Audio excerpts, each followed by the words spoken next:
Let's fucking go. You are listening to the Outlaw Apostle Podcast. I'm your host, Troy Neff. I'm the fucking guy. Who knew I would make it this far? They hated, they never believed me. Yeah, I would never drop the ball. I know I make it look easy. Yeah, Mayweather with the defense. I don't care what a critic gotta say. I got them picking up the pieces. That mean you really playing with your life. I'm about to come and run it all back. I'm the new era, about to snap back. You ain't fitting for it, cause you all cap like. Hold up, I shoot my shot, wait, hold up. I'm really about to run this go up. You know it's all net when it go up. Ain't got no other plans, you don't need to understand. And welcome. It is Monday morning. This is the Outlaw Apostle Podcast. I'm your host, Troy Neff. I'm the fucking guy.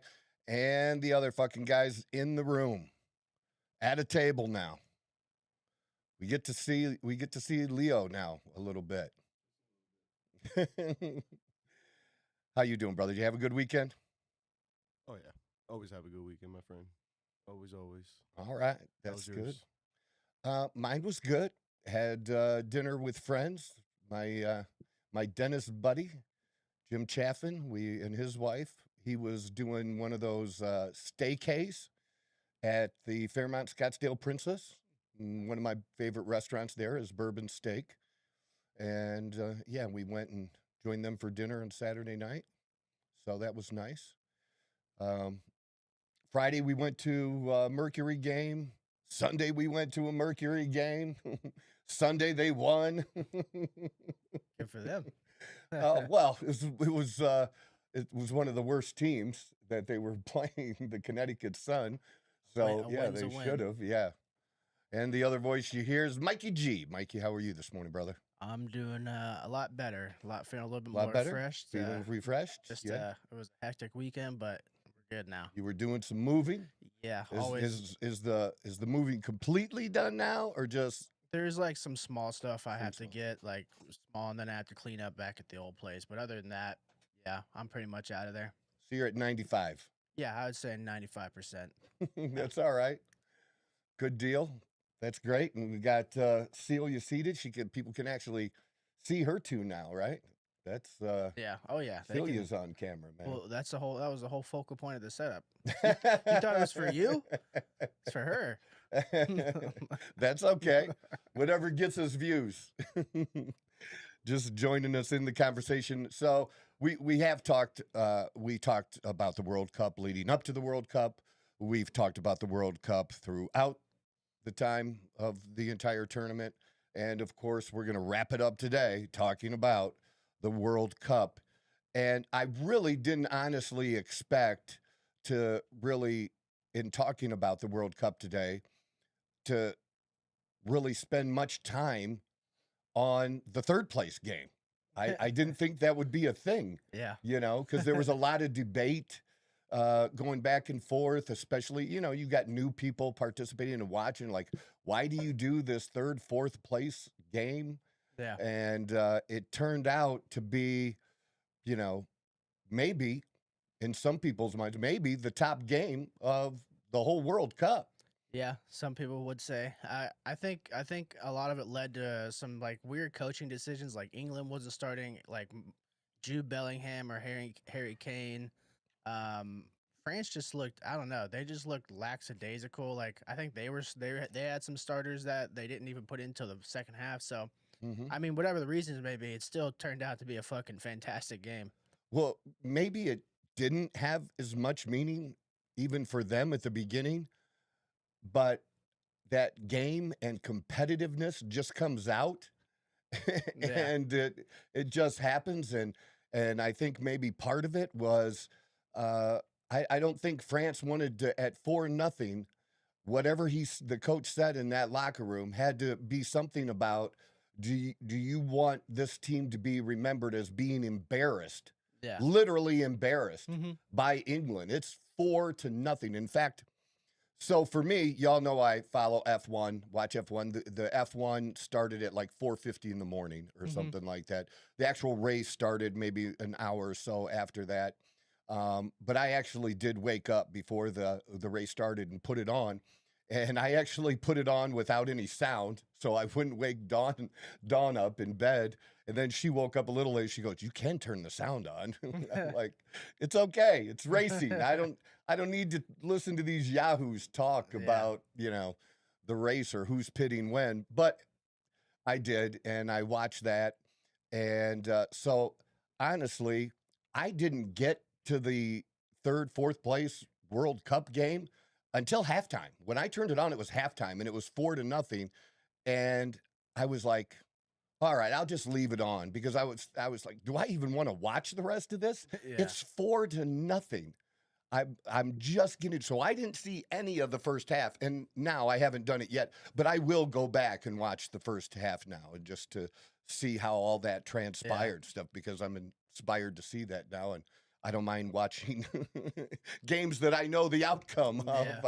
I don't, but I was like, what? And then all of a sudden, a goal, and a good goal, and a quick goal, and then another, and then you're like, holy fuck, can they actually do this? And honestly, I thought they might just pull it out. Yeah. Even though they did, it was great to see the competitiveness and just the back and forth. Both teams stepped it up.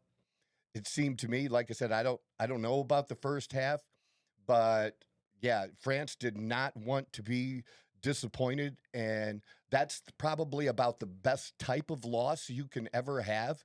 that it's exciting and the fans remember it, and it's not like one of those losses that, well, it could have been with the embarrassment, and stuff. Especially, people expected you to potentially win the World Cup, just like people had high expectations for England to win the World Cup. So, yeah, I thought that was fantastic. What was your?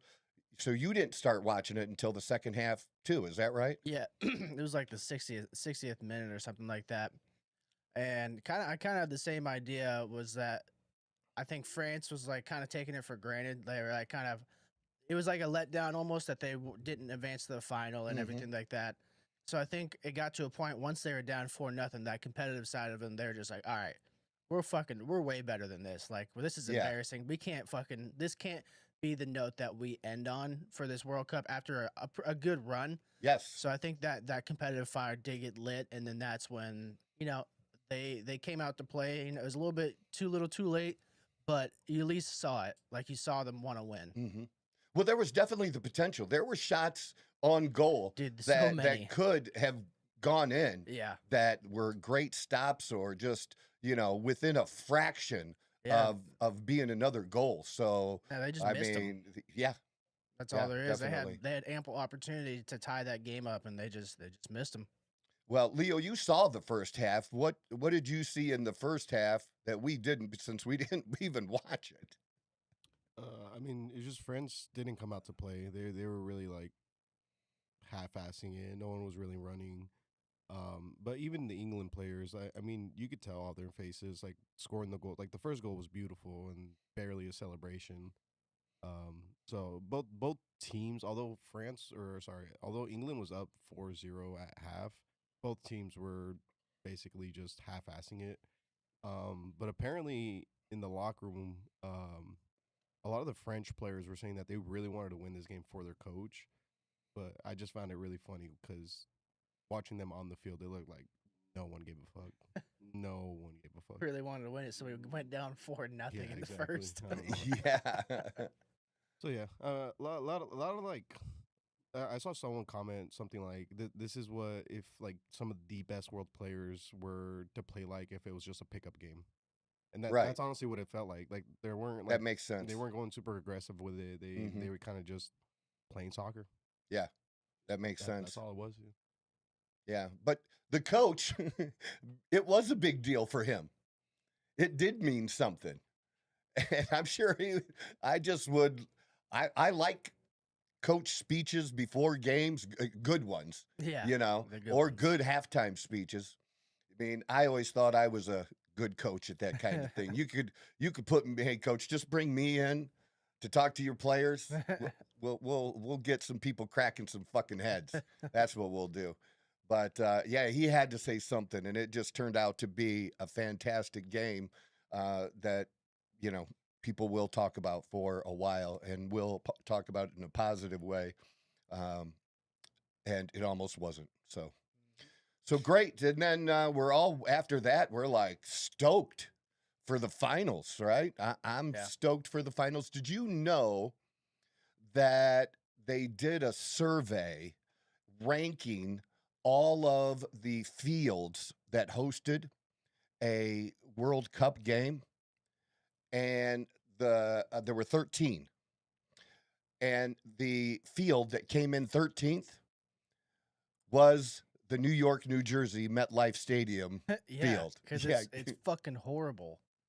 They said it was uneven and hard, and it's the only reason they had it there is because capacity wise, it's the biggest one that the NFL offers. Well, because it had to be in Toledo, or Toledo, it had to be in the USA. The biggest by a few hundred seats is Azteca Stadium. Yeah.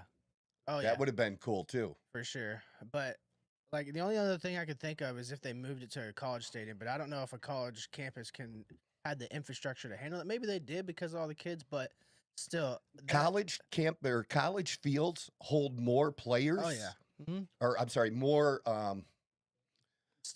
fans, more fans than professional stadiums. Professional stadiums, give or take, let's say around 65,000. where you got Michigan, Texas, Ohio State. You're pushing 100,000 Yeah, there's like in there, but you have less of the boxes you can yeah, sell at the big money too. So yeah. yeah, I get why they had it there, but they could have had it at the SoFi Stadium. Mm-hmm. You know, I think that held up well. They weren't sure how well that would hold up because being domed some of the time. I mean, but you could have left the dome open unless it fucking rained. I mean, Yeah. Jesus, I don't know. I don't know why it would have been that hard to do, but they were worried about the length of days, like 39 days, if it would hold up. And also, if you wanted it on the East Coast because of time, well, again, you still got Miami. Miami is a great place to go. Yeah. Rich people like to go to Miami, maybe as much or not more than they like to go to New York. But I would have guessed so but because the weather's yeah, better. but New York, did a great job of pitching their stadium. So MetLife you is go. a fucking graveyard for athletes. Like it's taken so many Achilles tendons and ACLs.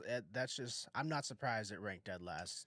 And there's a big push now by a number of NFL players to like leave the grass. It should 100%. I'm against turf. I know why owners do it, but I'm so against it. When you talk about like saving money, like I get it, the maintenance, the upkeep, all that stuff, but your biggest investment is your players. Yeah, and that is such a huge investment today. Not 3 million, 7 million, 5 million is a fucking kicker today. Yeah. Right? Yep. So, yeah, why wouldn't you want to really protect you? What's the loss to you when somebody like Drake May goes down? Yeah. That's you got to be thinking about shit like that.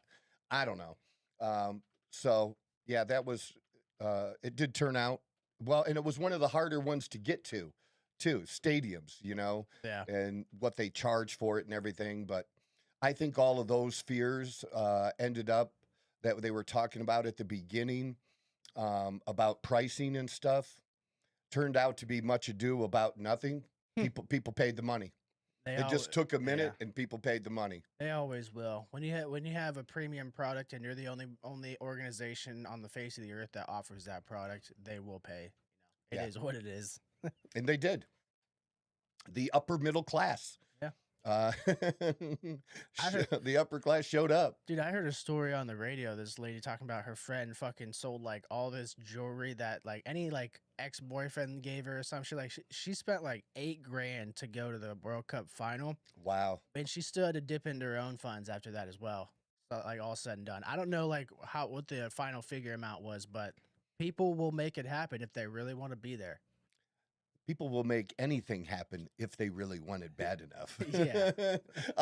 a broke drug addict finds a way to get his fix, right? That is true. All right. Yeah. If you want it bad enough, it is a thing. So yeah, definitely on Sunday. So I watched the race on Sunday, qualifying on Saturday and stuff. But Kimi Antonelli won the F1 race. It was phenomenal. So he's back on the podium. Poor George got run off on the very first lap. Lewis Hamilton almost ran over one of his crew members. It was a pretty crazy. Hectic. Dude, they actually fined the team for that, and it wasn't his fault. But the team gets fined for the danger that happened in their pit stop because they miscommunicated. The green light went on. Lewis thinks he can go, not knowing that they hadn't fixed. They were going to do a switch on his front end quick or make an adjustment. And the guy who went in to do that, almost got run over, got like bumped, hit, and Lewis stopped. And he was also on a 5-second penalty for the George Russell thing too. He was considered to be his fault on that too. But having a do not finish is not good for George, especially in the race to see who the champion's going to be. I think Hamilton is now second to Kimi. So Ferrari's right there. They got one more race, and then they take like a summer break a little bit. So then see what happens. Yeah, I know. all learning new stuff. So then, like I said, we did watch all of. We watched a basketball game. I think we watched the Saturday game. All right. Friday and Saturday, phenomenal games by the Indiana Fever. I said Caitlin has been off, since the injury, and really throughout the beginning of the season, she was pretty good at home, not that great away, not hitting as many threes. It was always exciting when she did, hit a logo three, but just her total game just wasn't there. And she had a total game and 45 points and 10 assists, which is phenomenal. Nobody's scored over 40 and had 10 assists before. That's a record, and just dominated the game. And so that was great. So yeah, that's because we did that a couple times. So since we went to the Mercury game on Friday, Saturday we watched the Friday game, and then Sunday we watched the Saturday game of the Indiana Fever. But then we went to the we went to the Phoenix Mercury game.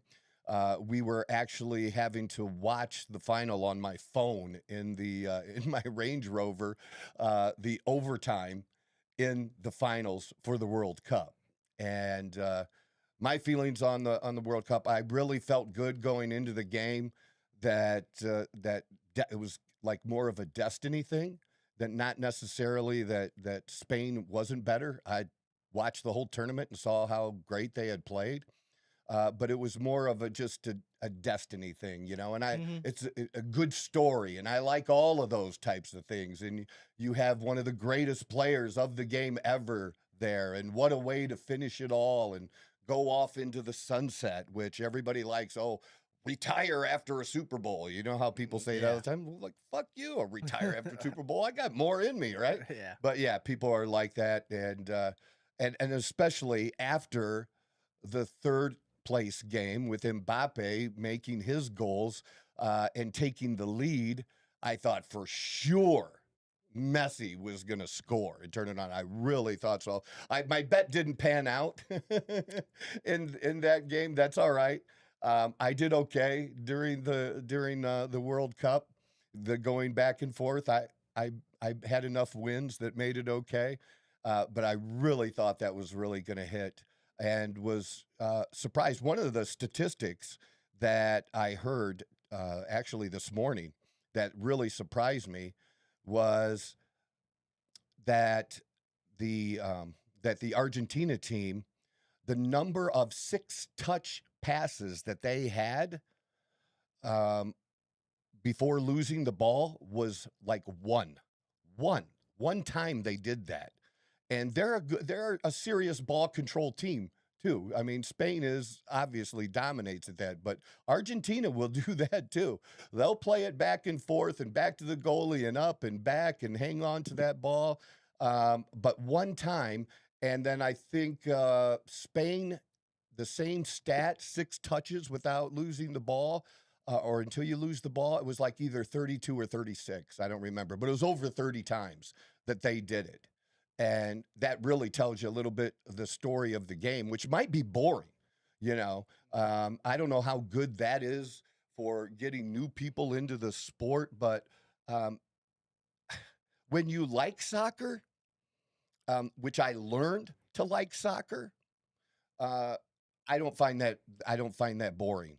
You know what I mean? Like when you're understanding the inner workings of the game, and that only happened. I credit my daughter every time I talk about it. It was because of her that I learned soccer and the inner workings of soccer and the coaching of soccer. And it was just I thought it was Spain.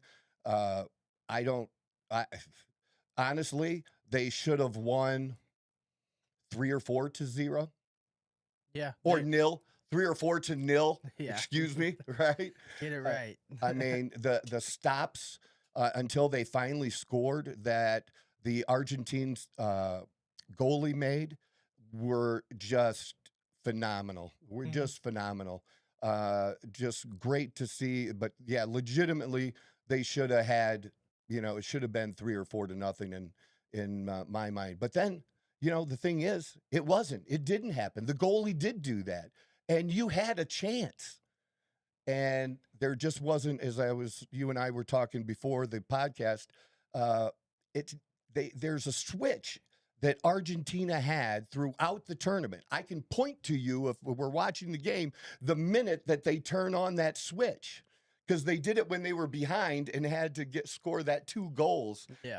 In the finals, there was this definite push where this pressure was overwhelming on the other team, and just this swarm, and they couldn't stop it. Spain had zero problem with that, shutting that down. In fact, not even allowing it to actually manifest itself or even come, really. And I kept being shocked the longer I watched, when they would keep saying they don't have a registered shot on goal.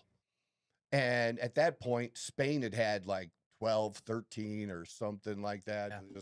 Just unbelievable. But you're talking about one of the greatest players ever on the field, on the pitch, and you don't get one legit shot until the very, very end. So I think they probably ended up with 2 registered shots. Something, if it was 3. Yeah. And that was all at the very, very end. I mean, very, very end, right? Yeah, when they were trying to make that just desperation push. But I think at one point, I think it was like pretty deep into the second half, where they said that Messi had only had 7 touches, and most of it came on like one singular possession.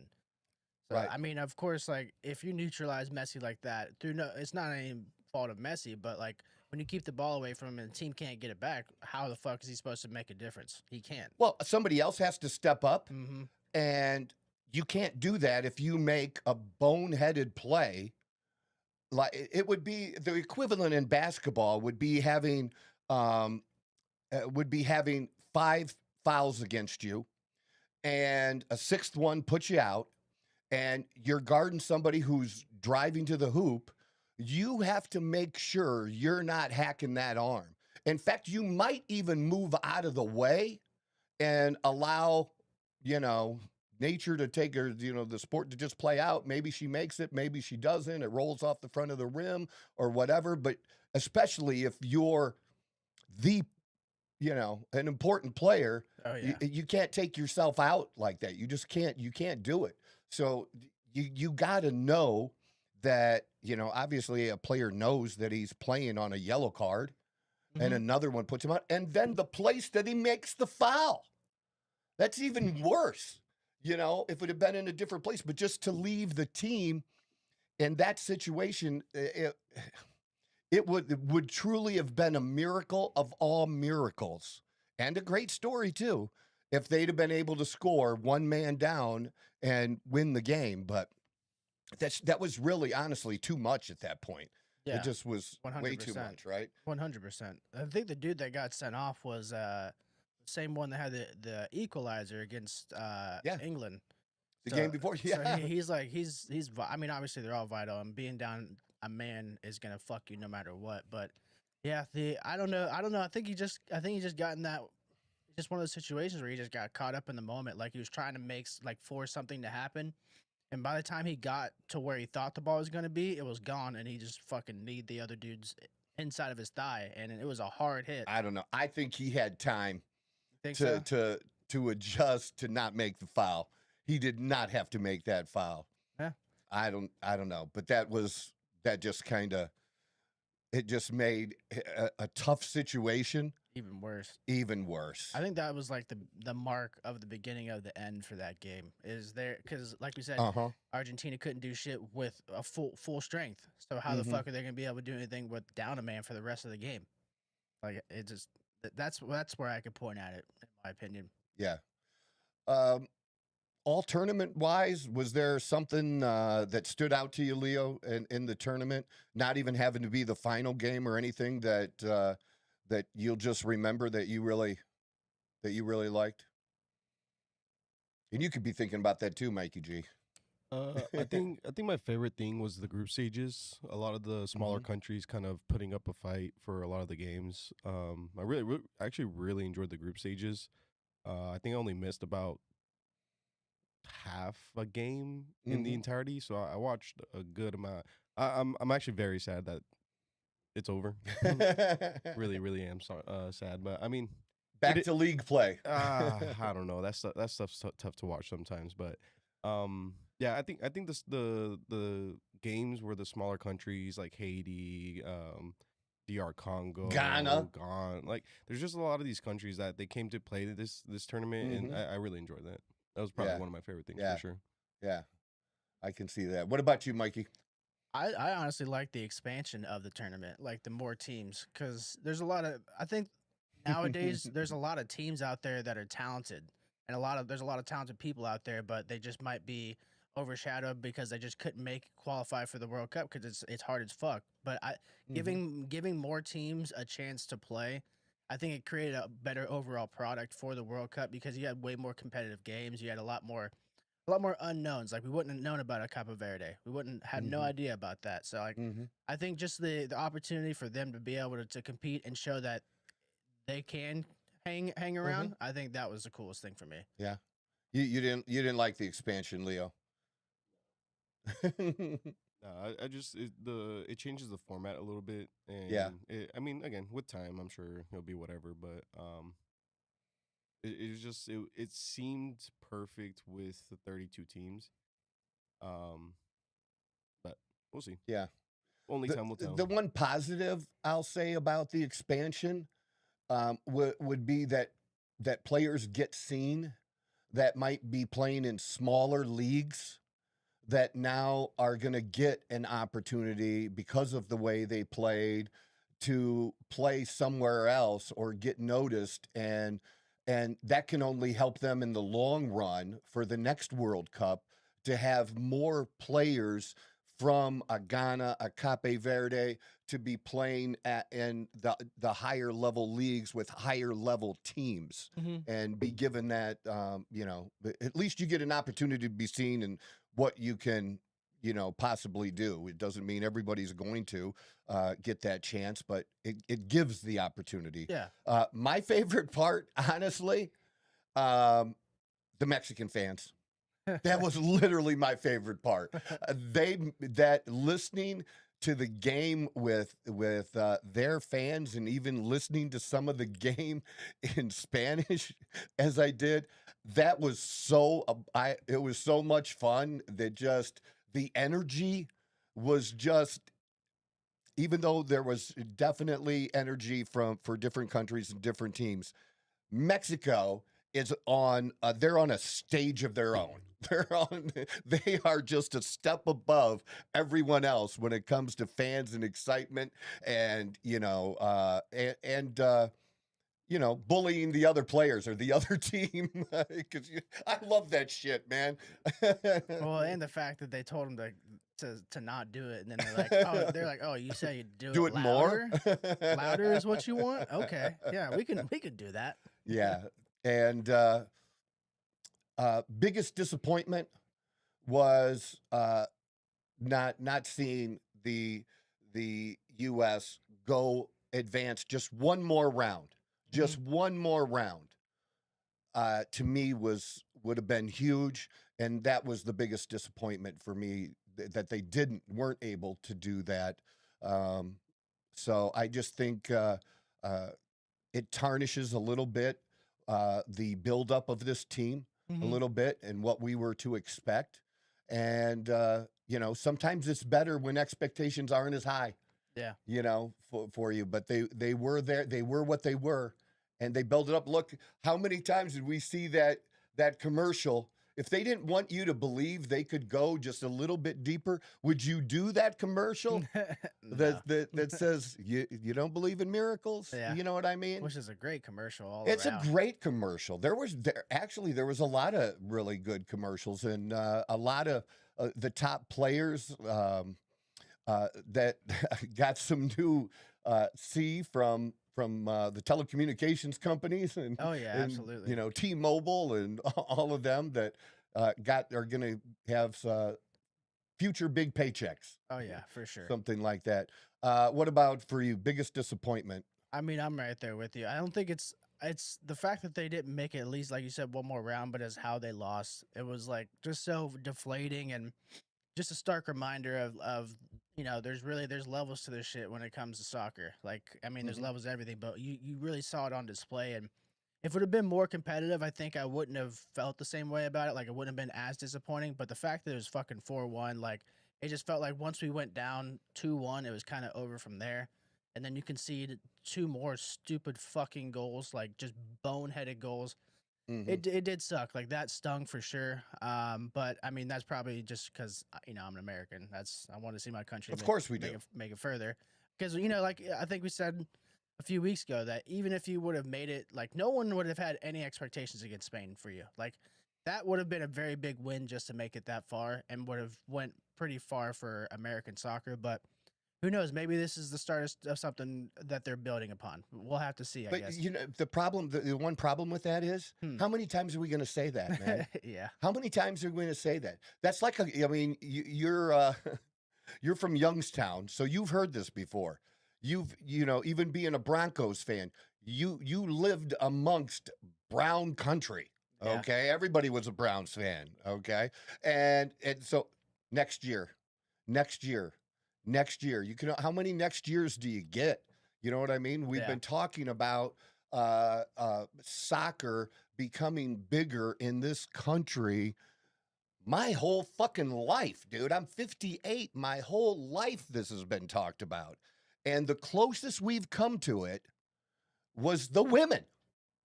The women still today have made the biggest impact on American soccer than the men. And it's not close, dude.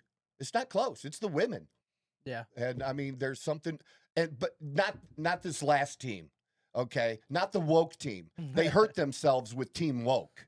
Okay. They definitely did, which is a shame because there was so much positive that was brought out in the, 2000s. You know what I'm saying? Like 2005 to 2015 in that era. Was absolutely phenomenal for women's soccer in this game, for soccer overall. All we wanted the men to do what the women do. And it's the only time we ever have said, you know what? The women should get paid as much as the men. They're better. That's the one time. And it's women's soccer. Not professional, though. Women's professional soccer. Are you kidding me, man? How many times are you going to try that shit? Yeah. I don't know. I think they try, and I don't know. Like, it just doesn't get a lot of airtime. Maybe I just don't pay attention enough. Dude, we give airtime now to cornhole tossing. Cornhole. There's professional cornhole on ESPN 8 or whatever the fuck it is. They're getting airtime. I like cornhole. I think it's fun to watch. It's just my personal opinion. And with the bowling shirts on. Cornhole with bowling shirts on.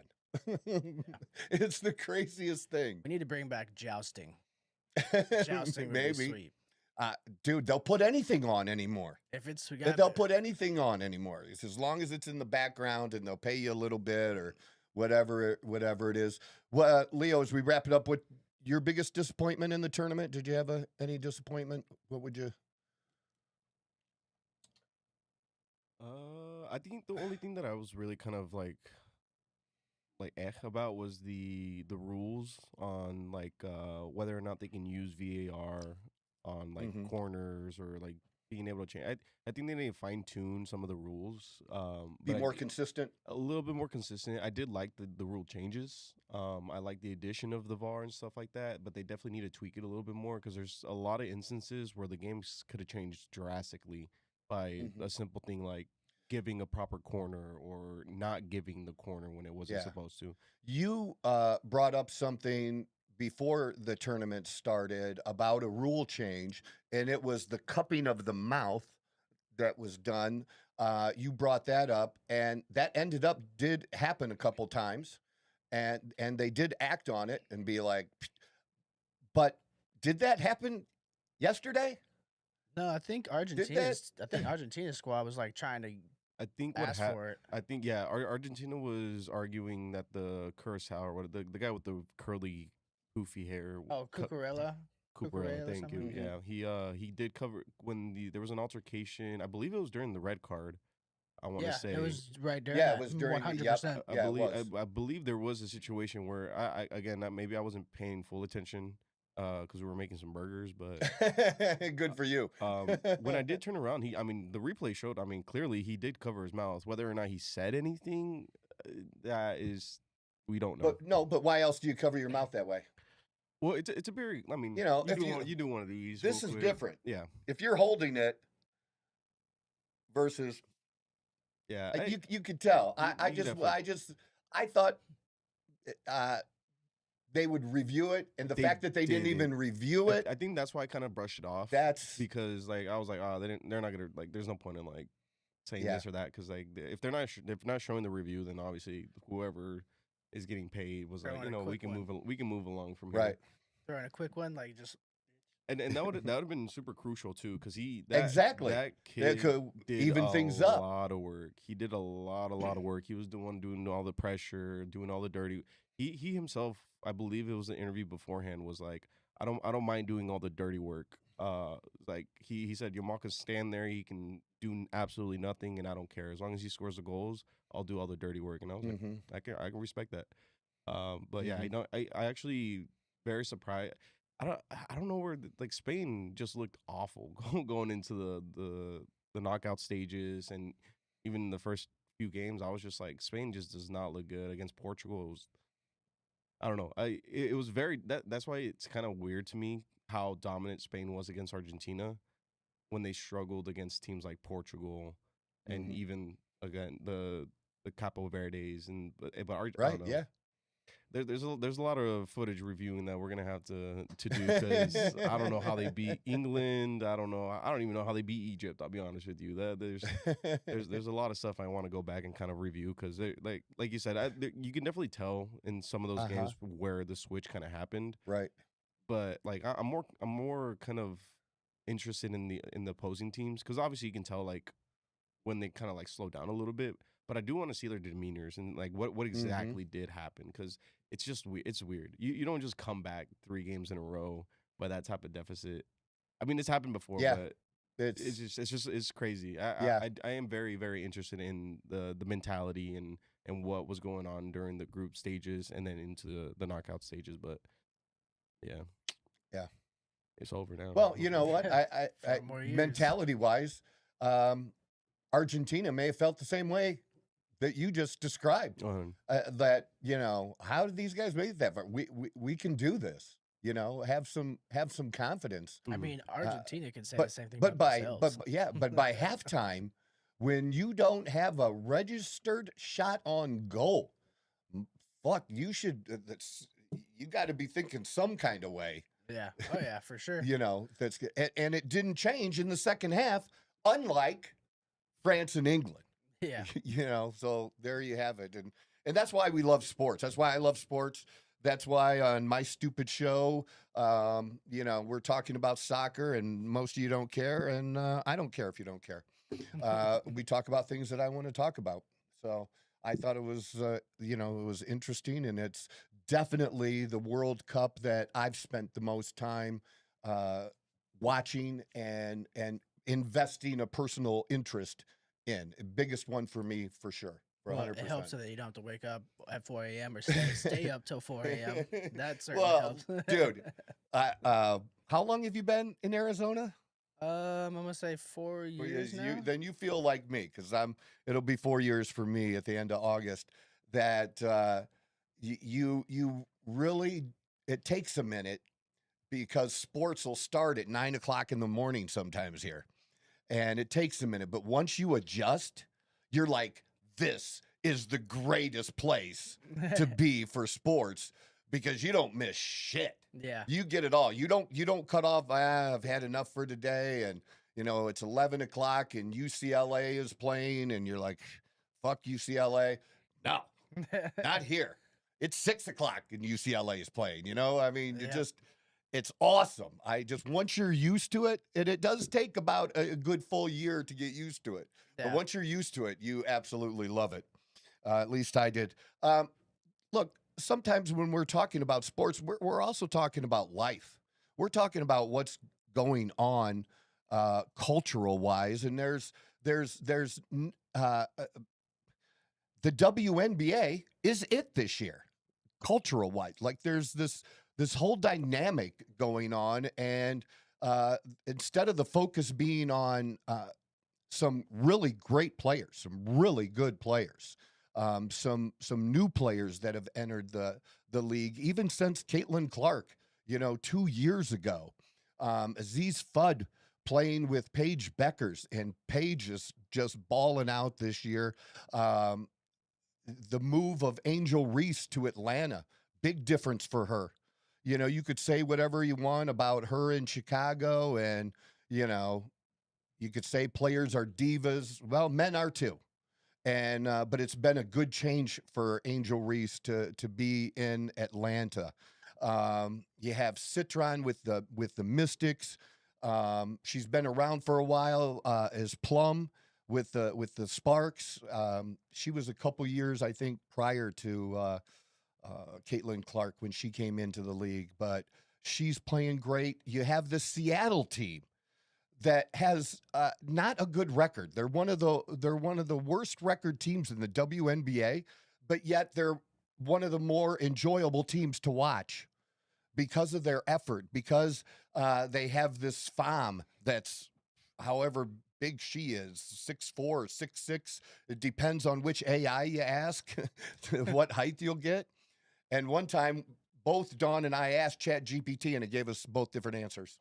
How the fuck does that happen, dude? That's why I say always double check. They have Yeah, those warnings. I Double check a check your different answers. AI. I don't know. But that team, and then you have Olivia Miles, who is the only rookie this year that's going to be playing in the WNBA All-Star game. And then the All-Star game itself, somehow we went from having a couple of players last year from the Phoenix Mercury playing in the All-Star game to one. And the one player going was the player that last year played to such a level that she was considered easily one of the top 3 players last year. And until the end of the season, when Asia really took it up a notch, was giving Asia Wilson a run for money for most valuable player, was Alyssa Thomas. Alyssa Thomas should not be on the All-Star team. I'm sorry. She should. I've watched, I go to every home game, and I've watched most of the away games, and I watch a lot of the other league. You'd think I was crazy for as much women's basketball as I've watched, but I have. I'm invested in it. At least this year, I'm invested in it. Next year, we didn't re-sign up for our seats for next year, so we'll see what happens with that. But to not have Kalia Cooper, to not have Copper be on that team is total bullshit. She is legitimately the best player on the Phoenix Mercury this year, and it's not close. It's not close. Other people are not stepping up. And for her, that's such an incredible snub. That's just terrible that she didn't make the team. I don't know if because of the fan voting portion of it maybe put her over the top or a little bit. I could see that happening, but it's just a total shame that, it shouldn't that's the one thing I don't like. It shouldn't just be always about past performance and,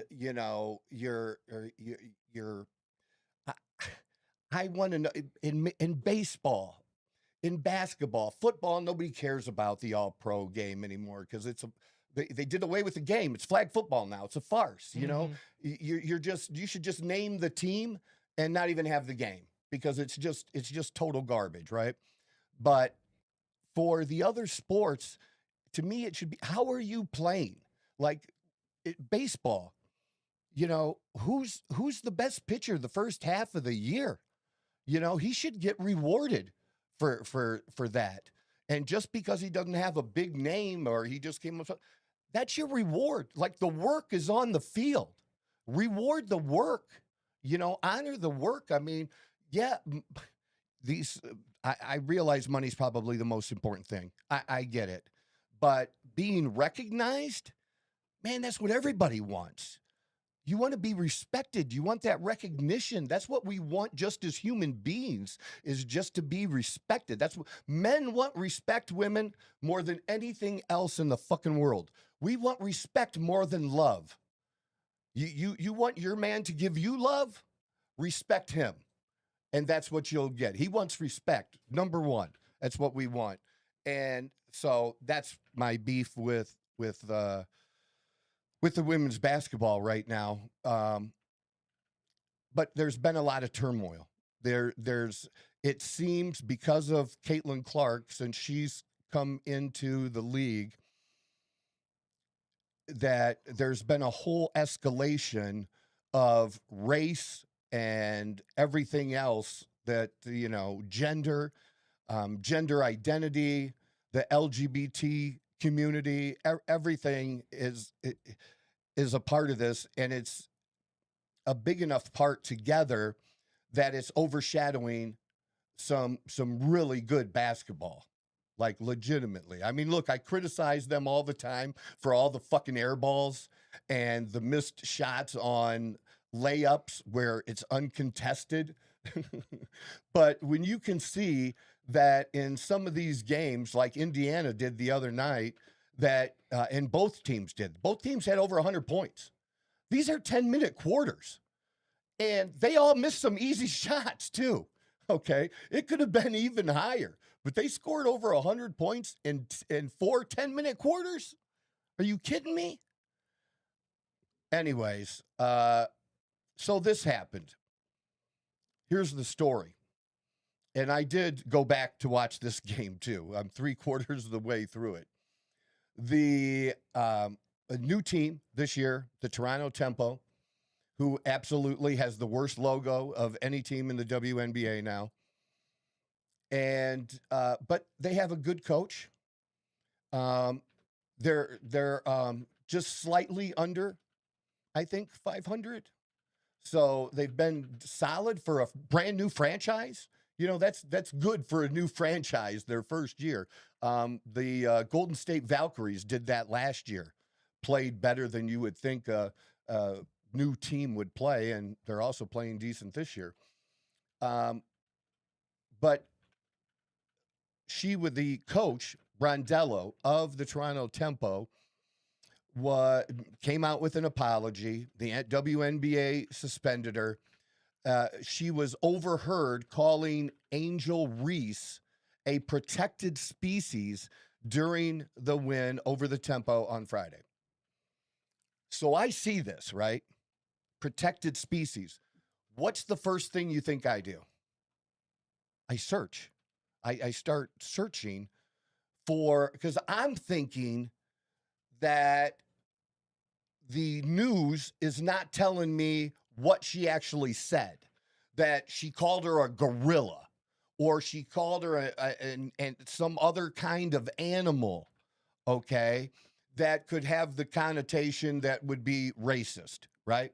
That's what I'm thinking. I'm trying to search, and I always do that whenever the news does it, because they never tell you what the person really said. Mm-hmm. I want to find out what were the actual words that were actually used. And guess what? The words she actually used was protected species.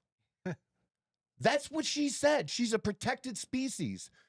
I just want to ask you, because I know the answer, and I don't know how you could come up with a different answer. If the coach of Toronto said that she's a protected species, if she said that while they were playing a game against the Indiana Fever, and she said it about Caitlin Clark, would we even know about it? Oh, hell no. I don't think we would. I don't think we'd hear a single word about it.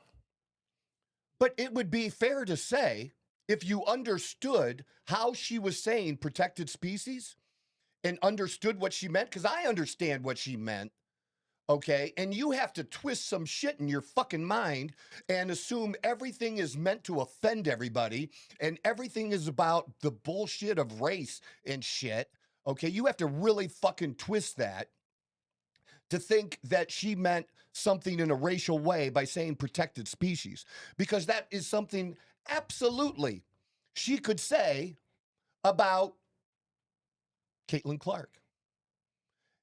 Let's go to football. Do you think it would be fair to say that many fans, many players, many coaches thought that Tom Brady was a protected species? Yeah, I mean, just by the way he was treated. Right, that he's gonna get the benefit of some calls because he's Tom fucking Brady, right? Yeah. He's a superstar. That's what it means. That's what the whole thing means by protected species. She's talking about a star getting some extra love from the referee a little bit, whether they're supposed to or not. You know, look, the idea that we can expect human beings, and that includes the referees and officials that we go after all the time, and we should, that they can eliminate all bias as much as it's their job to do that. You can't. You can't fully eliminate bias. And that's why when I talk about certain things, when I talk about my team, I'm totally upfront of what my bias is. Totally upfront, so you know. I don't try to pretend I'm in the middle. I'm independent. That's all fucking bullshit. We all have biases. Everybody does. But I 100% do not believe she meant that in a racial way. And again, the simple way to prove it is if it would have been said, well, I would say Asia Wilson, but Asia Wilson's black. But you could say Asia Wilson is a protected species, that she might get a call that somebody else might not. Stephen Curry is Steph Curry, is he a protected species? Yeah, I mean, is LeBron James a protected species? Yeah. Right? Yeah, I mean, this is the shit that this league should be running from, not to.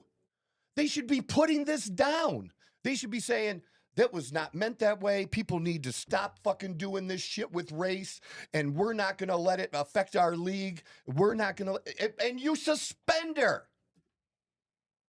That is total fucking garbage to suspend this coach and make this coach have to walk on eggshells now about everything you say.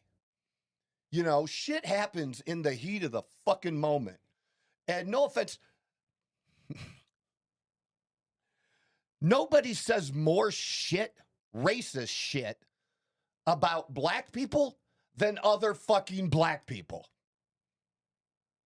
I mean, is that not true? I mean, I've definitely. I hear it. I've heard it. Yeah. Watch their fucking podcasts. Listen to how they talk. Yeah. And it's not even a rap song, for God's sakes. I think it's stupid for the league to do this, and to think it's, meant in a way that it was not. And sometimes you got to push back. You got to push back because these people that are making this happen, do you understand, WNBA, that they have an agenda? They have an agenda because now people like me and people who have shows that people actually watch on ESPN and other podcasts that are they're going to be talking about this. They love this shit, man. They love this. Wouldn't it be better if we were talking about the game?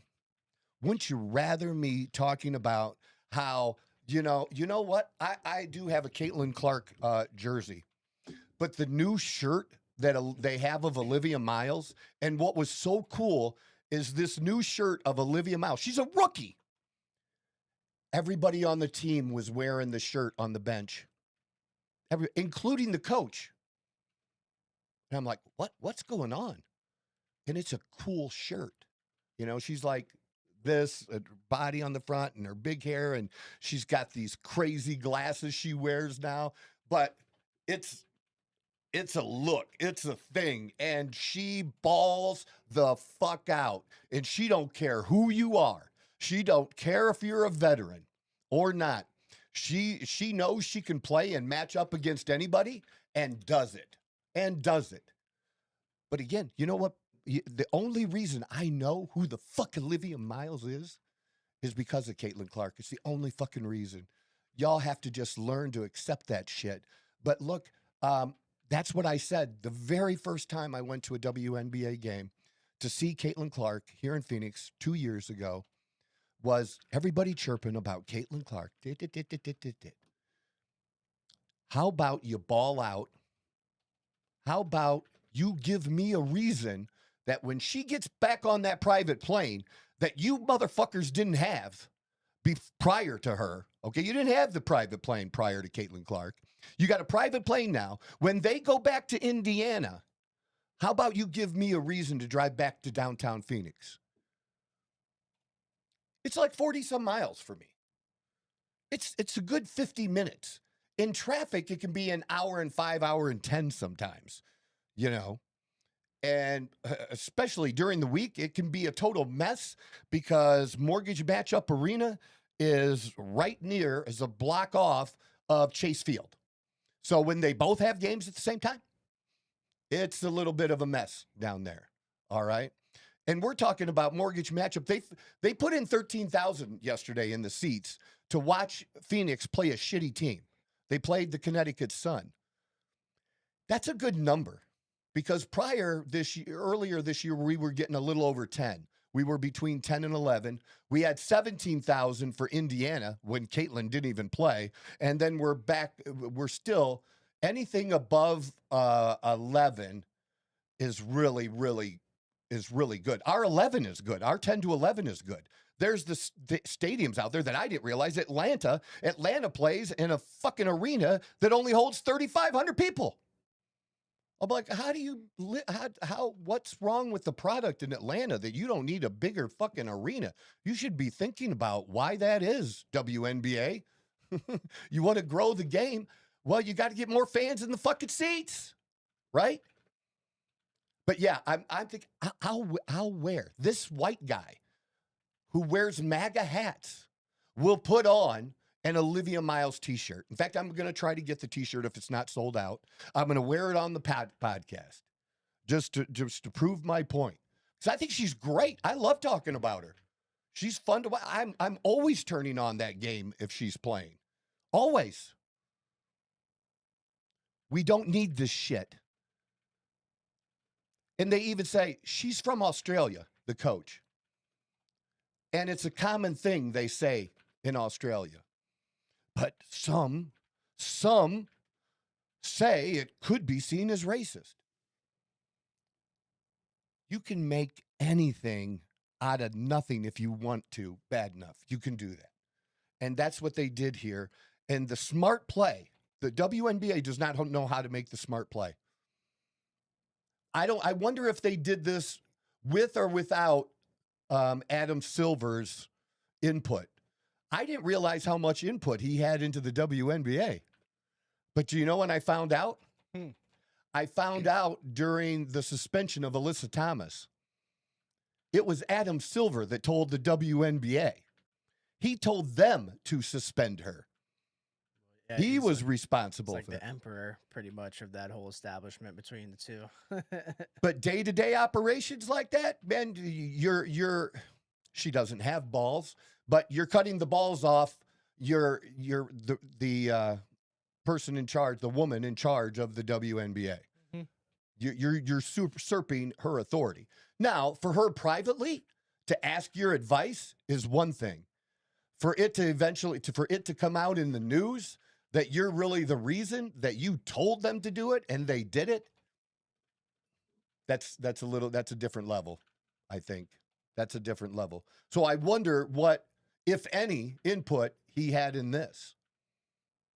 Yeah. You know what I mean? Because I think it was such a bad decision. You have thoughts? No, I mean, I know I said a lot and I was on a It's roll. it's I know.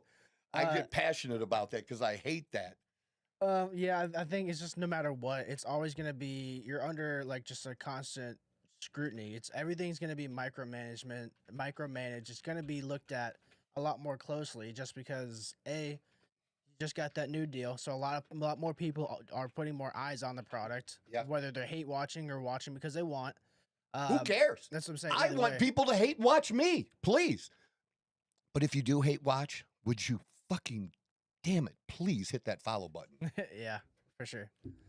No, it's just it's always it's a heightened subject that's in something that's becoming more heightened, and no matter what, they're gonna have something to say about it. Like there's gonna be you can't say anything right at all anymore. It doesn't matter what you're talking about. You're always gonna have a lot of people that are against what you're saying, whether it's out of context or it's something that's a common term from where you're from. Like you're gonna fight that battle no matter what. And I agree. I think micromanaging everything little thing that somebody says is I don't like it, but I understand why at first like you would see those two words protected species and you would automatically take it there, but when you actually put the context behind it and the fact that it wasn't meant to be that way. Well, if she had actually said some species, some other name that you often associate,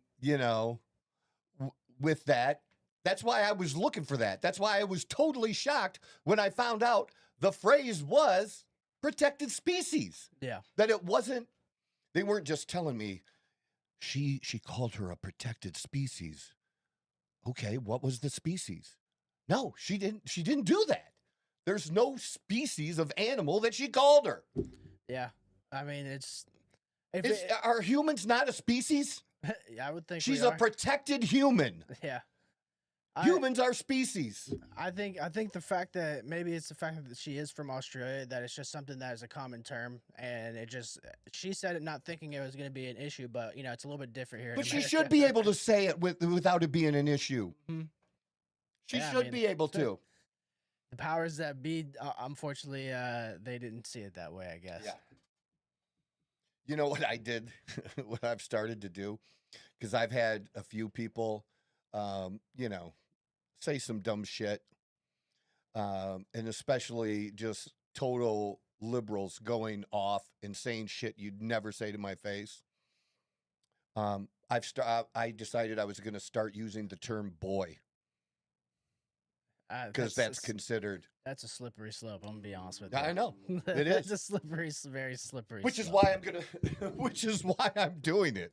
Just to, Say, if you thought you were getting banned off Facebook a lot now, Jesus Christ.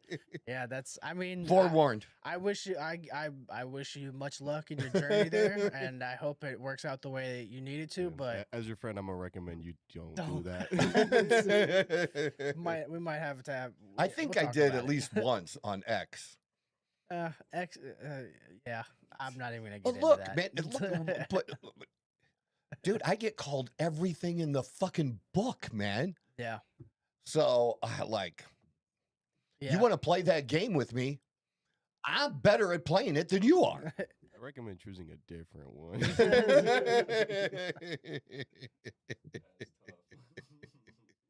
Definitely an uphill battle, without a doubt. I hear you. Yeah, I can't say enough to add it one more time that Caitlin Clark needed that game, and she delivered. And here's something else that I don't like. I think I may have brought it up. Maybe I didn't. I want to make sure I do.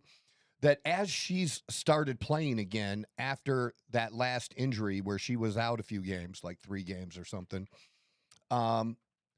they're actually saying that who controls the number of minutes that she plays coming back is the medical staff, not the coach, not the player. What the fuck is that? If either you're ready to play or you're not ready to play, and you should be able to determine that and tell the coach, this is what I can give you. And if I tell you that I can give you more, The medical staff shouldn't be overriding the player. That should not be a thing. I don't agree with that at all. You know, the medical staff associated with sports teams are medical people who wish they could ball. Let me just say that. They wish they could ball. So this, gets them around the real ballers. Yeah. Like that. But you don't know. You know yourself. I know myself. I know what I can do and can't do. And if I'm wrong, I know enough that I can come to the coach. Man, I thought I can't. This is, at halftime, I only got a little bit more. Pick your spot where you're going to put me in. That's the player should be doing that. If you want to take it out of the hands of the coaches, I totally understand. But I do not agree with the medical staff overruling a player. I don't agree with that at all. But that has been a thing. So even on the not as limited a minutes as she had prior, but it was limited minutes, and I think they let her hang a little bit in the fourth that they weren't going to because she was playing so well. But 45 points in 25 to 30 minutes. Usually they're pushing between 30 and 35, and she was closer to the 25.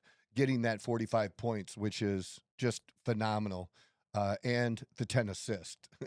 So, and that's not, she's still throwing some bad passes here and there, but when she's on the mark, it's very special, and it looks very, very good, and just phenomenal 45 and 10. So, Caitlin looks like she's back, and the WNBA needs that.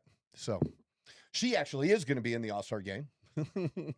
So that's good. But all right, what else do we have? This is kind of big. And what I'm going to say, a lot of people aren't going to agree with. They're just not. I've listened to Andrew Tate be interviewed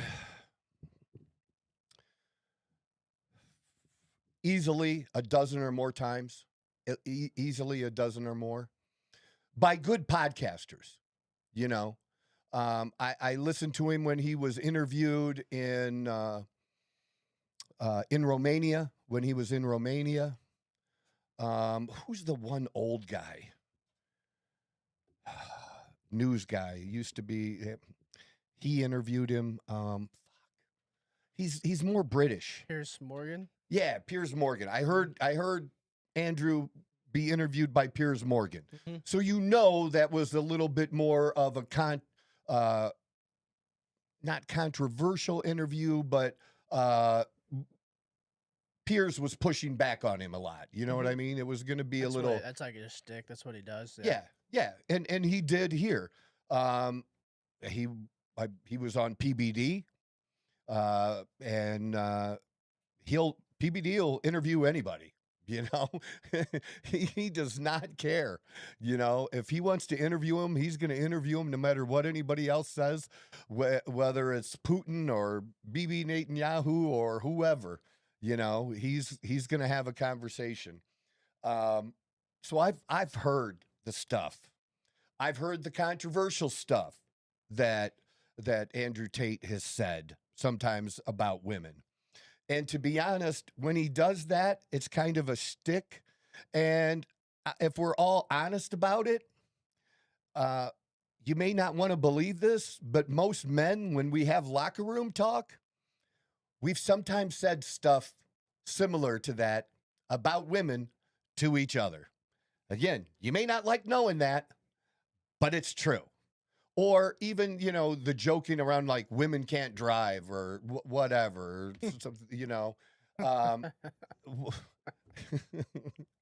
you could call it whatever you want, but men say things, and you know what? You fucking women talk all kinds of shit about us behind our back too. Let's just be honest here. I mean, a lot. You really talk a lot. And they were arrested in Miami, I believe, right? Yeah, I think so. Yeah. When they first came here, about a year ago, or a little over a year ago, and came to Miami. They are U.S. citizens. Mm-hmm. They're actually dual citizens. They're citizens here and in the U.K. That's where his dad was from and stuff. And as soon as they landed here last year, I like Ron DeSantis. I think he's been a great governor. But when he came out and made comments about the Tate brothers, I thought it was bullshit, really, that he would do that. Here's the problem. You have a person you hate and you're going after them, and you don't have a crime that leads you to them. You have them as the target, and you're trying to find a crime so that you can go after them. And when you're talking about the number of women there are, who can count that high? And it's a handful ones that they've twisted their words and what they said, maybe, or maybe they were disappointed that, Andrew Tate is pretty upfront about, if you're one of his women, how that works and what you're going to get. You're going to get taken care of. But there might be times that he's making sure you're taken care of and the kid's taken care of. Very, very well, by the way. Very well financially. But he might be gone. He might be in another country or wherever he is. And there's multiple women. I'm pretty positive he has multiple women with his children. Is that much different than Elon Musk? Right? Does Elon Musk have quite a few kids? Does he? I actually don't know if he does or doesn't. Yeah, he actually has a lot, dude. He actually has a lot.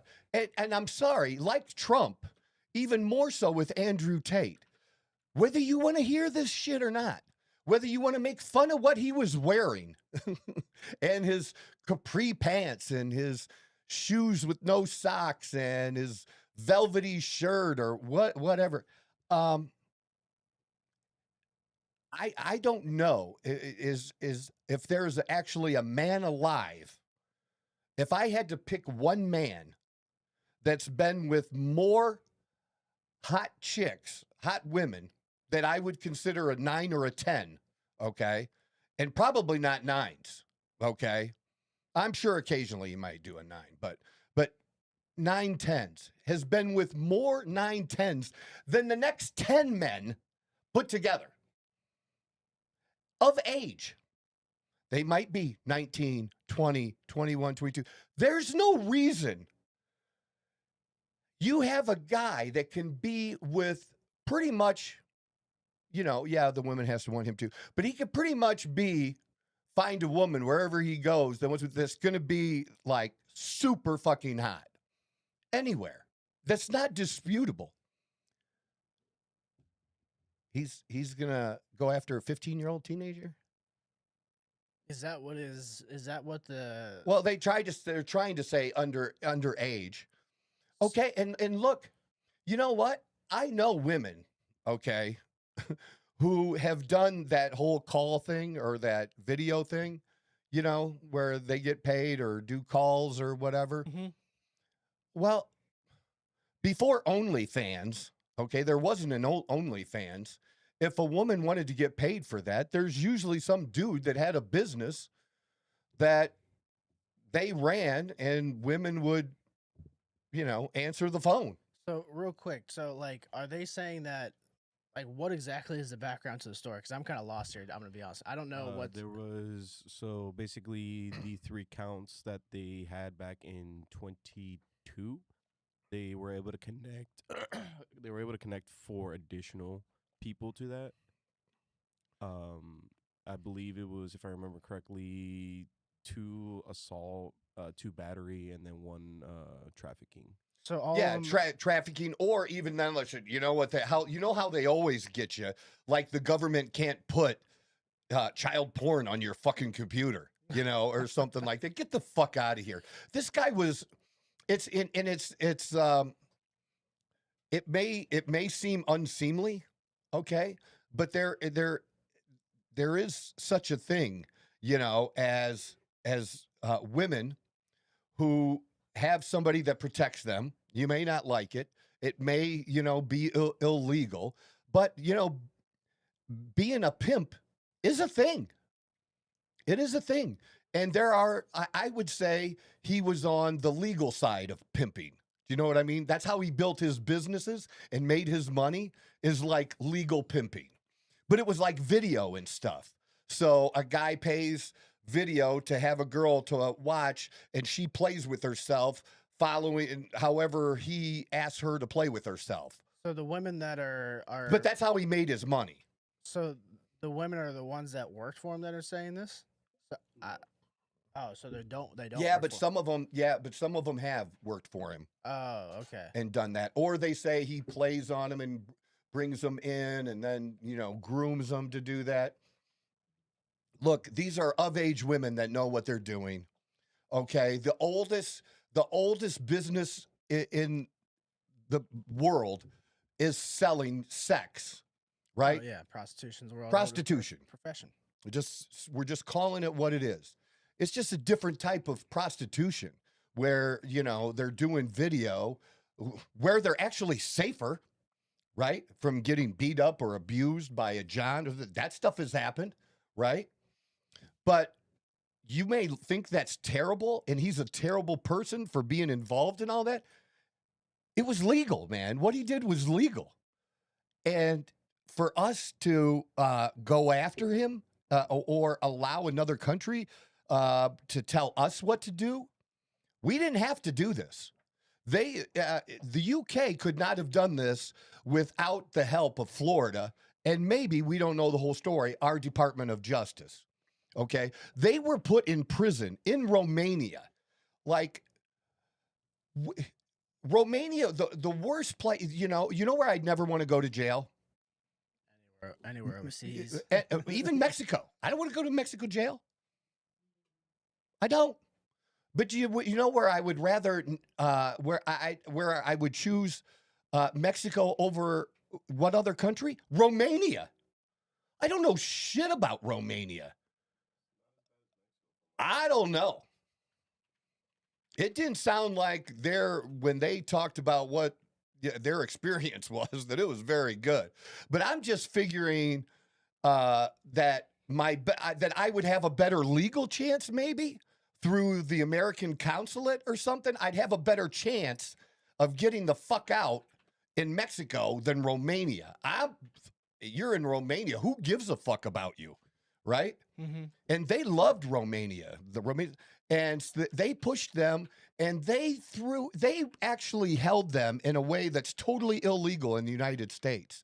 They held them for way longer than a year without like real charges or moving the case. You don't have a right to a speedy trial in Romania. And they tried as hard as they could to make a case against them in Romania, and they couldn't. I mean, they're trying to. They not only wanted them in jail, and I think part of the push was another country or other very influential, high-up people, whatever you want to call these people that control the world, that didn't like the influence that he was, put pressure on Romania to do this. But Romania's like, okay, but we still have a few laws that we got to follow. And they pretty much did, and then they let him go. But they let him go in such a way where you can go, and then after so many months, they said, you can go to another country and visit, but, we may come back and get you someday if you're in Romania. We might come up with some other bullshit, right? And that's why we should care. We should care not because of them personally or that. We should, because this is what Democrats tell us, right? We should care about due process. Isn't that what they say all the time? Due process. We should care about due process no matter who the person is, what the heinous crime is, because they're making shit up here. They've made shit up about these guys for years. They've taken their money, they've taken their cars, and they couldn't stop them. In fact, they became bigger because of the things the government was doing. My daughter hates him. Like hates him. She'll hate that I'm talking about it, but she doesn't listen to my podcast. But yeah, absolutely hates him. I don't care what you think of him. I think he's like, when I've listened to him talk, he says more intelligent things more often than not by a pretty significant margin. And you can hate him, but you can't say he's stupid. He's very well read and smart and like he's. Well, yeah, regardless of how you feel, like guys that make it to that position, they're not stupid people. He is not stupid people. And they're only go after his brother to get to him. Because they figure, because they are so close that they can get him to like plead to something. Hey, if you just admit to this, you'll get this much time and we'll let your brother go. That's why they take his brother. It's just bullshit, man. And I'm sorry. The UK, they're nut jobs right now. That is true. You can say stuff online. I could call somebody a boy, which might be controversial, might have some racial overtones, and I could have some British official show up at my door because I posted that on social media. That is a real legit thing that could happen, right? Mm-hmm. Now, I mean, like, what in a Western European country? Really? But yeah, and look at all the problems they've had in the UK and other places in Europe with these, I don't know what else to call them, man.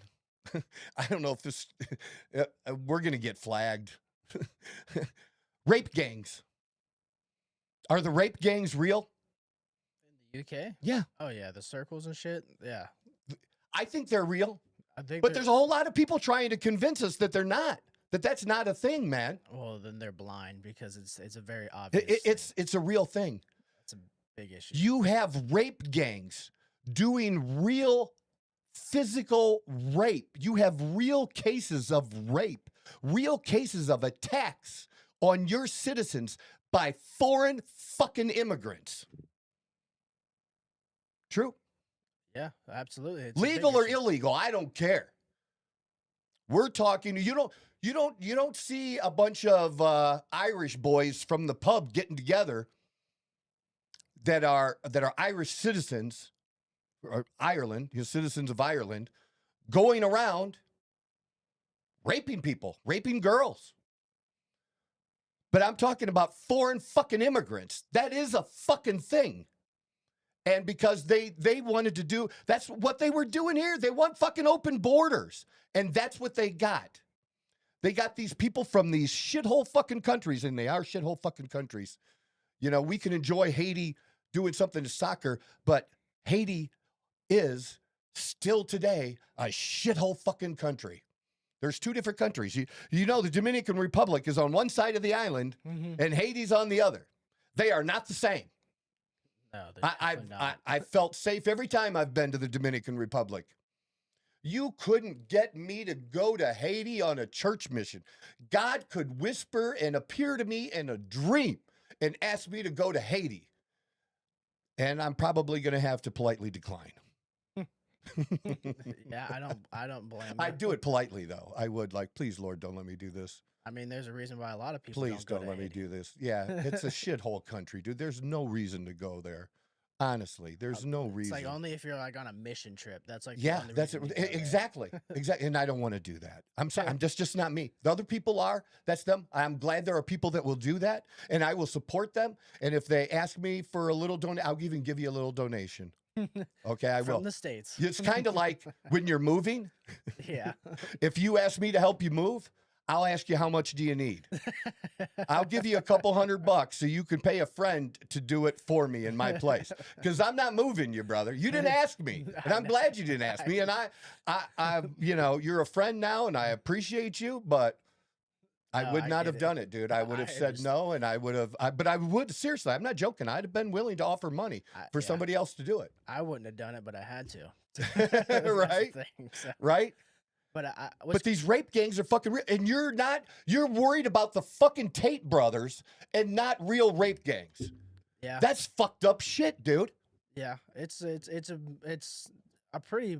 Not only is it a big problem there, but it's a deep problem in terms of like who's involved, because it's like all the top UK officials that A, they let those people in, and B, they overlook a lot of that shit that happens because they don't want X thing to happen, like them to seem racist, like some woke bullshit. Yeah, It's It's woke bullshit. it is bad over there. Let me ask you. You've seen Prince Andrew, the older one, Yes. the one that was part of the whole Epstein thing and stuff. You've seen him, right? Yeah. Dude, I kind of get it. It's totally wrong. But him being with a 15, 16, 17-year-old girl, getting a massage or whatever else, he doesn't have a choice of hot women who are in dresses that barely cover their crotch and they're not wearing any underwear. He can't walk over to a group of them and select one and go fuck. Andrew Tate can. So you're gonna like, are you kidding me? You say whatever you want about Trump. Trump liked young models he never changed. He was a playboy. He had some, I don't care what he looks like today, but Melania, I'm sorry. Melania is the hottest fucking first lady this country has ever had. She's probably the hottest first lady of any country. Right? Do you don't like her? You don't like her look? No, I would say she definitely is. I'm gonna be honest with you. My knowledge of first ladies and how they looked isn't as well versed, especially from other countries. Hillary Clinton. Yeah, true. Dr. Biden. I don't even know what she looks like. I'm gonna be honest with you. That's okay. She's old. The blonde lady, she's blonde, right? Okay, Little bit. Yeah. And then, Mike Obama. Big Mike. Big Mike. That's how I've been messing with people on the TikTok posts and stuff when they kind of said I've been saying Mike just to piss them off. Like, fuck you. Yeah, I don't Mike. even know how much validity is to that. I just think it's funny as fuck. Yeah. George Bush's wife, she looked like a nice mother. You know what I mean? And Bush 1, she is the most beautiful grandmother that you'd ever see. She's like a grandmother, and a good-looking grandmother for her grandmother. A little heavier and round, and just a grandma, but just such a nice, most kind person you could ever want. Right? You brought up a picture of all the first ladies. I don't even. This is so funny. I've never seen like most of them. Who is that one at the bottom? Scroll up again. No, not her. She's actually attractive. Not her. Go up. Go. No, that I meant to mean. Yeah, that way. Oh, Garfield. She is pissed. But Arthur, she looks like she could be attractive like in any century. You know what I mean? If you look at the profile of her face, you know what I'm saying?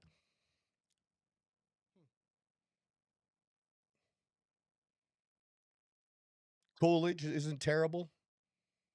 But you don't have a hot one, seriously hot one, until Kennedy. And actually, that picture of Mike looks very nice. And that's an older picture of Dr. Biden. That's like not how she was when he was elected. She's younger. She didn't look terrible. But Melania Trump is hot as fuck, dude. I'm sorry. How old is she now? Like 50? 45, 50? She's got to be my age. She's got to be in her 50s. Yeah, she's just hot as fuck. I'm sorry. I'm going to say it. 56. Dude, 56? Are you fucking kidding me? Definitely seen worse. Dude, I could have been 30 and I'd tap that, man. Are you kidding me? That is fucking hot. But that's not new. That's not new.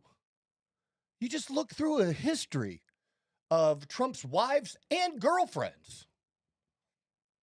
And wasn't he a relationship? What black chick was Trump in a relationship with? What black model? Look that up. I didn't even know he was ever with a black model.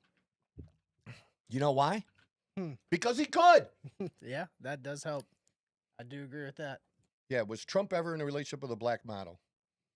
Or date a black model? Dated the biracial model and entrepreneur Kara Young. Can you look her up? Doesn't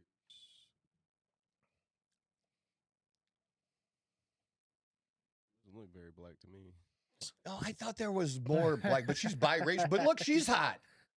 Do you see what I'm saying, though? Chick's a year younger than me. I don't even remember her, to be honest with you. I know he dated one. Maybe he wasn't in a relationship, but I know he dated a black chick for a minute. Yeah, could be. I don't know, but still, you telling me you can do this anytime you want, or the kind of I'm not trying to. I shouldn't say that.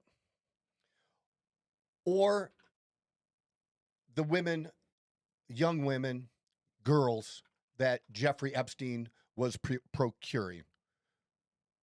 Yeah. Right? Wouldn't make sense to me, that's for sure. I mean, maybe he dated hot women too, like Trump did. You don't ever see that. You don't ever see that shown. Other relationships. His other relationship was Ghislaine Maxwell, right? Oh, Epstein. Yeah. Oh, yeah. I have no idea. I have no names about that other than Maxwell. Yeah, but you don't hear about a bunch of other famous models today that were connected to Jeffrey Epstein. You don't hear that or see that. True. Yeah, I've never right. Actually That's heard my about point that. with Trump. Yeah. E. Jean Carroll. Yeah, try to convince me that Trump is guilty of grabbing by the pussy. Okay, E. Jean Carroll, because there was no rape. But tell me he grabbed E. Jean Carroll by the pussy. Please try to convince me of that when that bitch couldn't even remember what fucking year that shit happened. In the trial, she was so not believable. The only way that she was able to get a guilty verdict against Trump is, one, because of where it was at and the hate against Trump, and two, because there's a total different level of evidence that you have to have for that. That's so much lower when it's a civil suit versus an actual criminal suit. That wasn't when liberals want to say and throw that in our face about Trump and her. That was not a criminal case, because they actually looked into it as a criminal case a number of times, and they wouldn't proceed with it because they knew they couldn't prove it, because she didn't remember what fucking year it happened, dude. Remember the bullshit with Kavanaugh? Remember? Yeah. That where that girl, like, I went to a party, but I don't remember where it's at or whose party it was. But the other people that were at that party, they remember you. The party you don't remember that was so traumatic to you, they knew, but you didn't. You didn't know, and it happened to you. Get the fuck out of here with that bullshit. They're always trying to do that and connect that. I'm sorry, even with the whole Plattner thing. You know what? I'm not. I think that guy is a total piece of shit, right? Total piece of shit. But I did respond to somebody in one way, and it was, I think it was on TikTok, because it was from one of our clips. He hasn't been charged. I never accused him of being a rapist or anything like that. I never accused him because he hasn't been charged. Yeah, some woman came out with a story. Maybe it's true. Maybe it's not. I don't know. Is she even doing a civil case against him? If you're not willing to go to court It's just a smear job, man. It's just a smear job. And do you know what I hate more than anything else? Is having to defend pieces of fucking shit and scum like that Plattner is. I hate having to do that. But those are my values. That's how I roll. That's what I do. Because I actually believe in the rule of law, you fucking libs, whether you believe it or not. I actually do believe in the rule of law. I do. And things have to go a certain way. When somebody's not even being charged, like this whole bullshit about women never lie, and the seriousness of the allegations. You know what else is a serious allegation? Murder. That's a serious allegation. So the fuck what?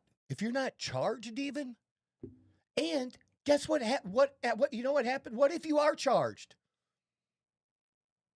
What was it? Not last year. So like 2.5 years ago, on my birthday, I got hauled off to Maricopa County Jail.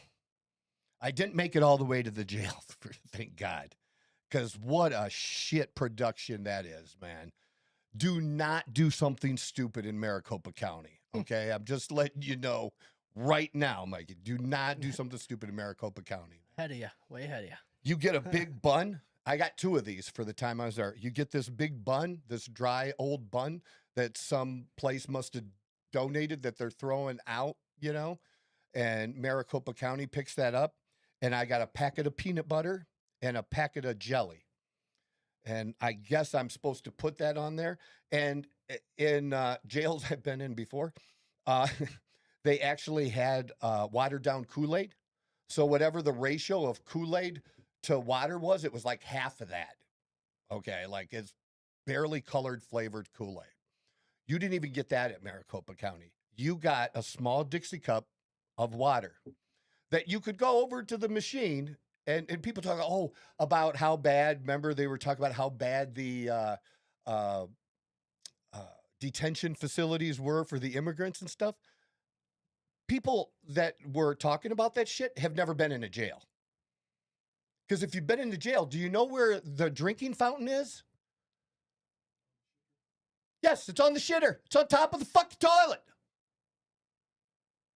Okay? That you could go over there and get a little more water if you wanted. But water, you didn't get coffee. You didn't get watered down milk. You didn't get, but now maybe at the jail you did when you got there. But on the way, that was my birthday dinner. They picked me up on my birthday, right? And decided to charge me with a couple felonies. Then they dropped. They kept getting me to try to plead, and I was like, "Fuck you. We'll go to trial." I hired an attorney. It was assault with a deadly weapon. Do you know what the deadly weapon was? A truck.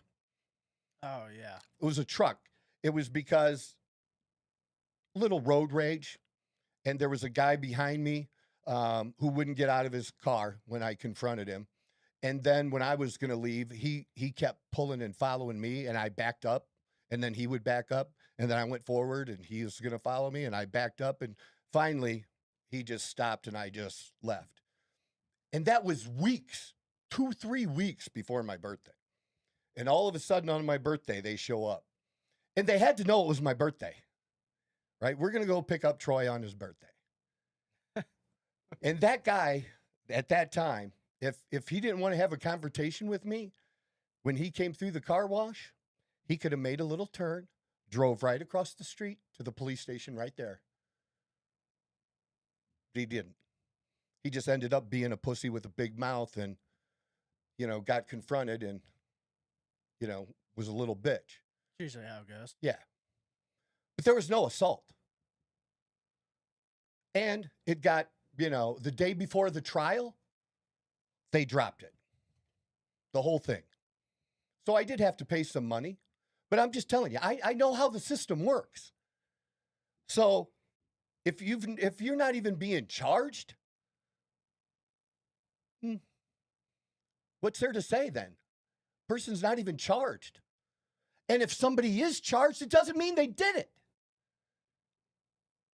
If you have a jury come back with an indictment. I've been indicted. I've lived a crazy life, man. I've had an indictment. Doesn't mean you did it. Still got to have a trial. They still got to prove it. This shit is just fucking ridiculous. And when you understand that and you've been through it, you can have at least I do. I think it's total bullshit that the Tate brothers have been arrested. I hope that their attorney that they have is good enough to get it to where they're not extradited. We'll have to see what happens with that, but we are going to follow that. And I think it's an important story because the people that hate him look, I don't believe in toxic masculinity. It's totally made up bullshit. Being a man is not toxic. And that's what they want you to believe now. And we're not going to do it. We're going to push back and not follow that fucking stupid ass shit.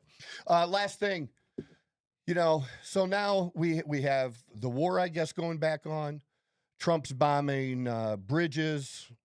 A few people here and there are being killed. 2 of our troops were just killed, so people are going to be talking about that. I believe there's been less than 20 Americans killed. In any conflict, 20 is a pretty low number. Yeah, absolutely. I mean, and all of them deserve our respect and love and honor that have given their life. Okay, but let's not be crazy about this. It's 20 or less. How many people have been lost in the Ukraine war that are not soldiers? How many people that's Ukrainians? How many Russians? There's been civilian deaths. That does happen. And when you try as hard as you can to not have civilian deaths, which is what we do, it's what even Israel does, even though I know it's genocide, we're going to have to disagree about that. But now we have the oil going back up. It's in the 80s now, upper 80s. We were down around high 60s, 70, which is very low and great oil. 80s isn't awesome. Over 100 is what we don't want to see. And I don't know if we'll get there or not. But what I am tired of is the back and forth. And even Carolyn Levitt last week saying something about, oh, they want a deal. Don't stop telling me these fuckers want a deal. In fact, stop talking about it altogether. Wait and talk to me about it when something actually happens. That's when I want you to talk to me about it. When there's real fucking action. This other bullshit going on, I don't. Most Americans, we don't care anymore. We just want it to be over.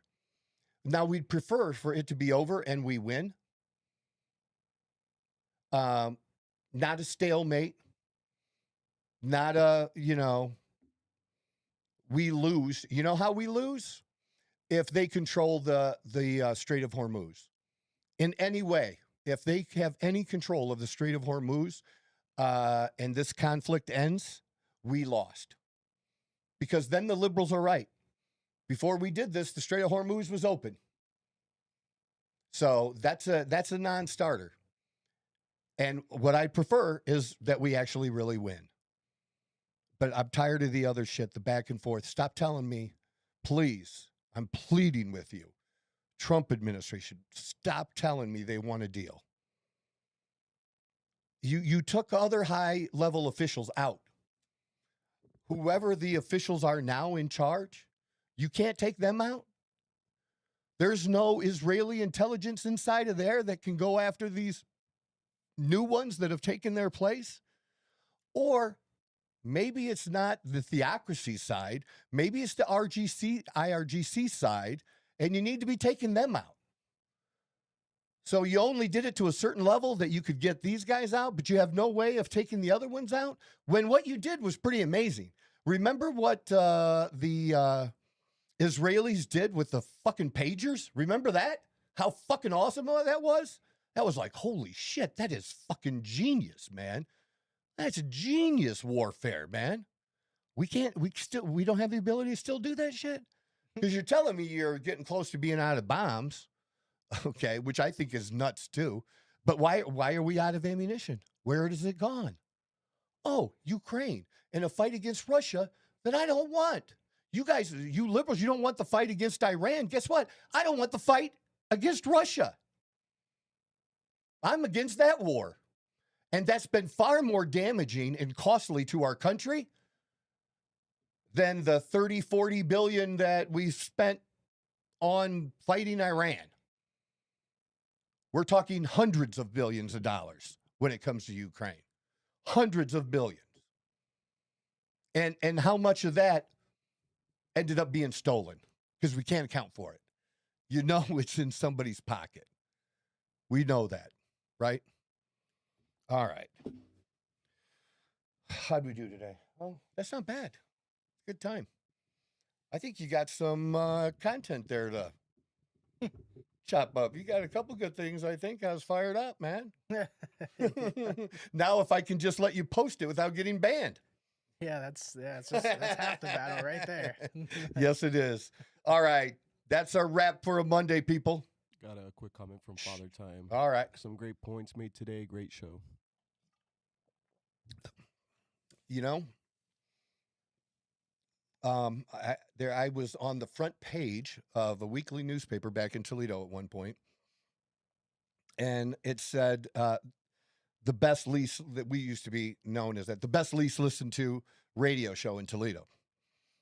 And it was always funny how we didn't always like show up in the ratings, but everybody could tell me what I said, or it'd be up. Yeah, I heard you on the radio, Troy. Oh, that's interesting.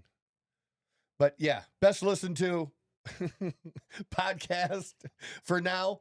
We need your help. Share, especially the clips. Hopefully that gets some more people listening to the show. And we appreciate you. Much love, honor, and respect. This is the Outlaw Apostle Podcast. I'm your host, Troy Neff. I'm the fucking guy. Who knew I would make it this far? They hated, they never believed me.